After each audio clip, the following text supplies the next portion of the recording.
tanto? Diciamo che sono aumentate nella misura in cui i controlli sono aumentati, ecco, quindi grazie anche al servizio della polizia di prossimità, il fatto di essere più a piedi piuttosto che in bicicletta ci consente di vedere maggiormente le infrazioni del codice della strada.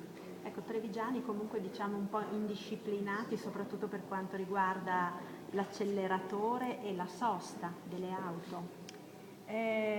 Sì, trevigiani forse è eccessivo dirlo perché a Treviso non vengono solo trevigiani, ma vengono credo da tutto il Veneto, quindi diciamo che le persone che si recano a Treviso, ecco, non parlerei di trevigianità, sono poco attenti, ecco, alla velocità in città, perché ricordiamo che all'interno delle mura cittadine vige il limite di 30 km orari.